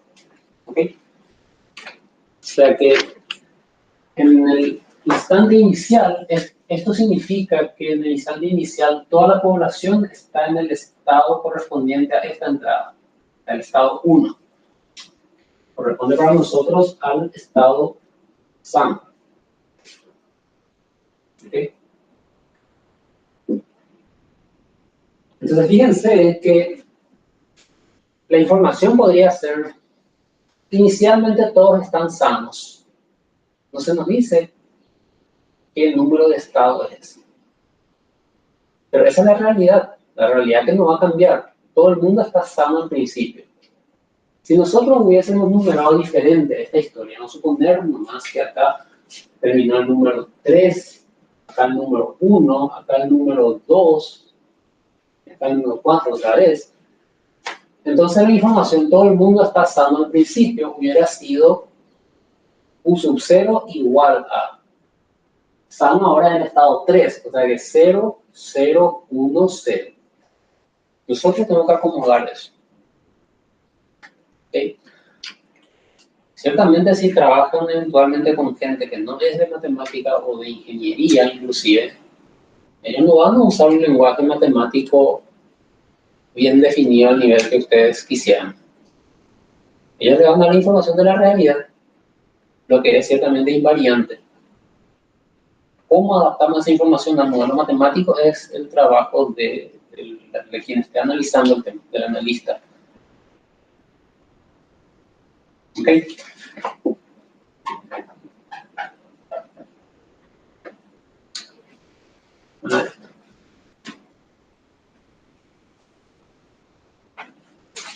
Con este vector inicial, entonces, que representa que al principio todo el mundo está sano, que es lo que tenemos para este límite. Vamos a llamar B tilde a este límite.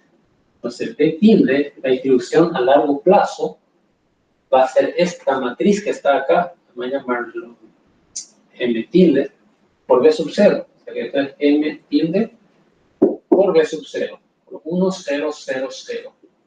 ¿Okay? Fíjense qué pasa aquí. Multiplicar la matriz por este vector es sacar la primera columna de la matriz. O sea que esto es 0, 0, 1 sexto, 5 sextos. Okay. Y acá está la entrada que nos interesa. El 1 sexto que está en, que es la tercera entrada del vector de distribución límite. Recuerden la numeración de nuestro estado. Primer estado es sano, segundo estado es enfermo, tercer estado es muerto por enfermedad. Cuarto estado muerto por otra causa. Esta es la fracción entonces de la población inicialmente sana que podría terminar muerta por la enfermedad. Si esa dinámica está reflejando la realidad. Esto también se puede interpretar, o sea, esto se puede interpretar como que una persona sana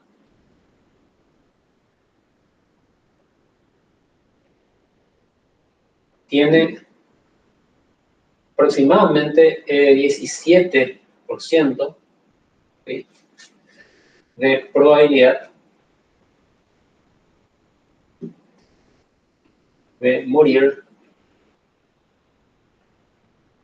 por la enfermedad. Equivalentemente, un sexto de la población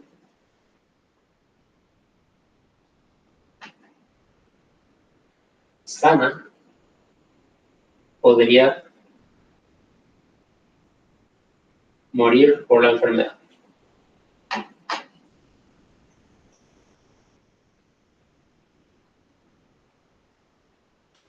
¿Ok?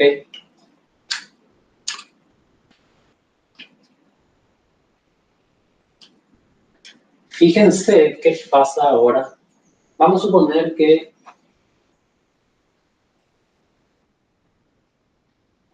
la condición inicial no sea esta que está aquí.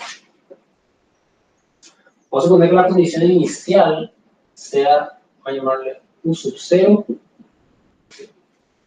Pongamos que haya 0,9, 0,100. Okay. 90% de la población está sana, 10% está enferma. ¿Saben qué pasa con esto? Misma historia que hace rato. Este vector solo entra a jugar acá en el paso final. Esto no va a cambiar. Entonces hacemos esta multiplicación ahora. Vamos a llamarle tilde a su límite.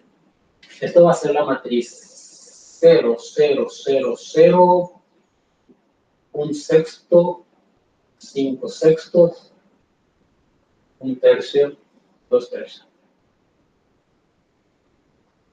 0, 0,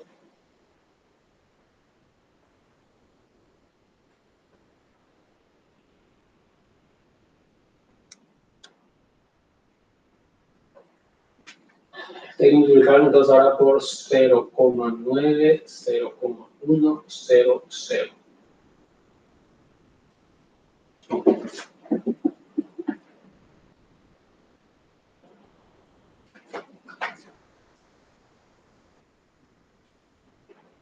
¿Cómo sería esto? Esto corresponde a sacar 0,9 de la primera columna más 0,1 de la segunda columna.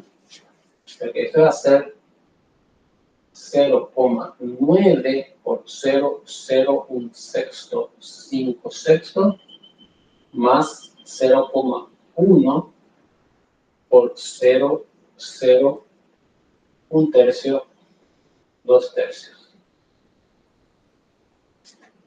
¿Cuánto sale eso?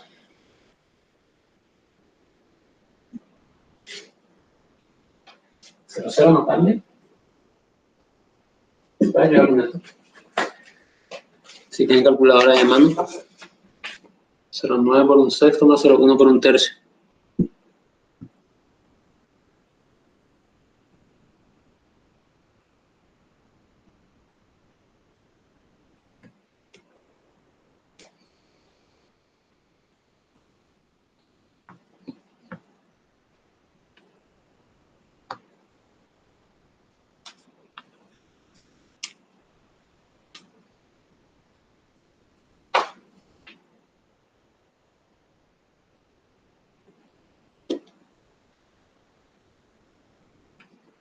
¿0,18 podría ser?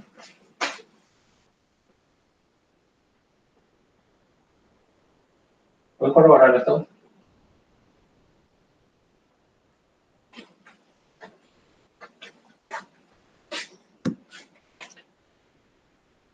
La última entrada.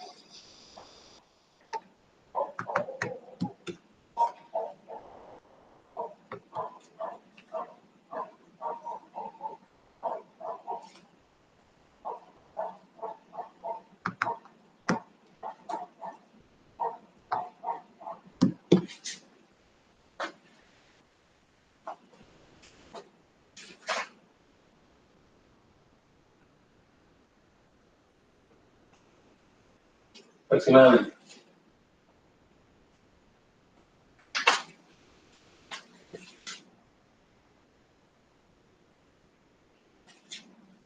¿Ok?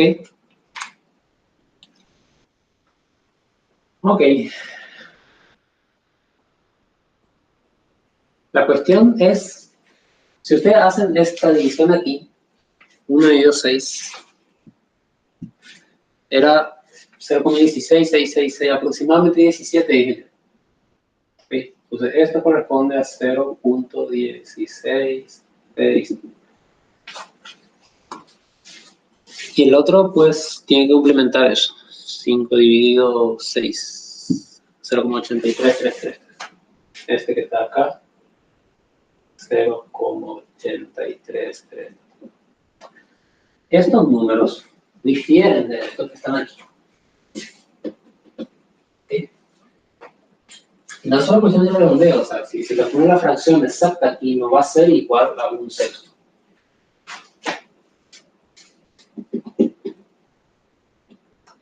A diferencia de lo que ocurrió hace rato, en el ejemplo anterior vimos que el vector límite era independiente de la condición inicial. Y de hecho ahí lo demostramos genéricamente para un vector con entradas genéricas, hicimos la multiplicación y por la naturaleza de la entrada de la matriz. Recuerden que en ese caso la matriz límite tenía la misma entrada en cada columna en una fila determinada y eso permitía factorizar esa entrada y multiplicarlo por la suma de estas. Pero como esto siempre suma 1, obteníamos que el vector límite era independiente de la condición inicial. Aquí no pasa eso. Fíjense que en esta fila estas entradas no son iguales. Entonces no podríamos factorizarlas para que queden multiplicadas por la suma de estas entradas.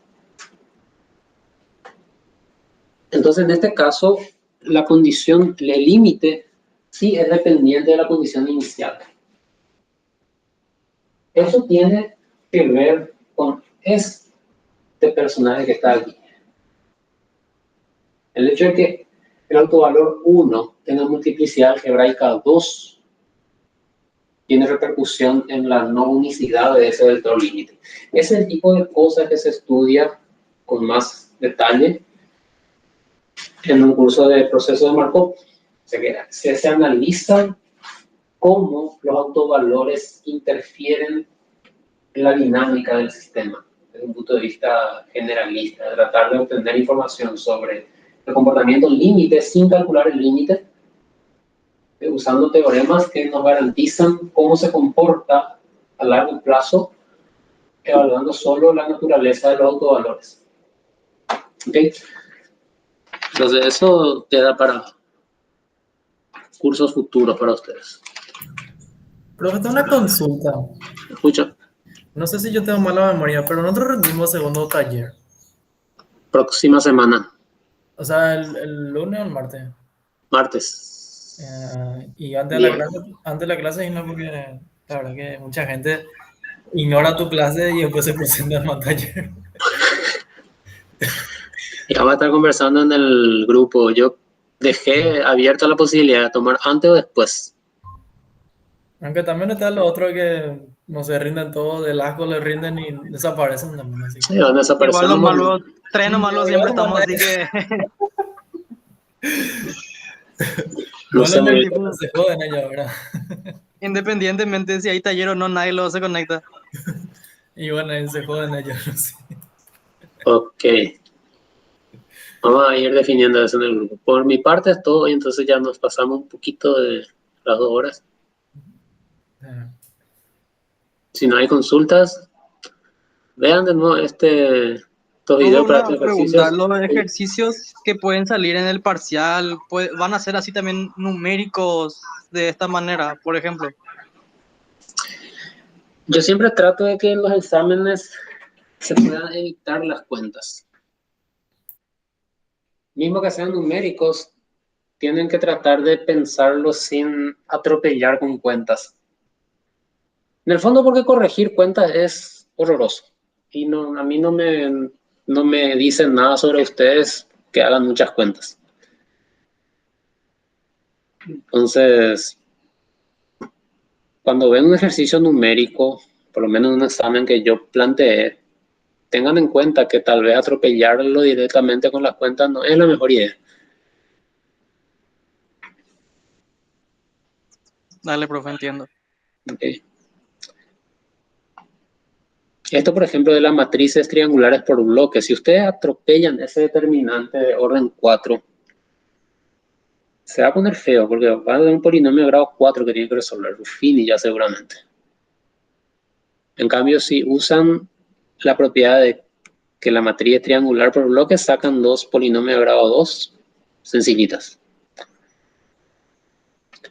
Igual no ataco mucho por esos lados porque al fin y al cabo en la vida práctica nadie se pone a hallar raíces de polinomios a mano, ni de grado 2. Eso se programa y se hace con calculadora. Entonces traten siempre de conectar más los ejercicios con cuestiones conceptuales. No se preocupen tanto por la computación numérica. Y tienen muchos ejercicios de esos en el ejercitario.